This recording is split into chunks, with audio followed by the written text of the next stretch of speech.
வணக்கம் எல்லாருக்கும். இந்த திருப்பதி ஏழுமலையான் பிரசாதத்தில் கலப்படம் செய்யப்பட்ட நெய் அதெல்லாம் பயன்படுத்த கேள்விப்பட்டிருக்கோம். இது ஏற்கனவே ஒரு புதிய விஷயம் இல்லை. இது இந்த சாமுவேல் ராஜசேகர் ரெட்டிங்கிற கிறிஸ்தவனோட பையன்தான் ஜெகன்.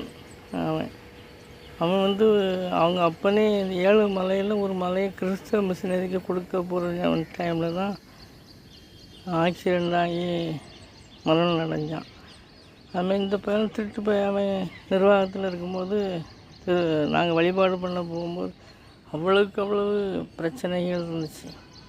காக்க விட்டு நிற்க விட்டு நம்பிக்கையை தகர்க்கிற அளவுக்கு அவன் வேலை செய்தான் மறைமுகமாக.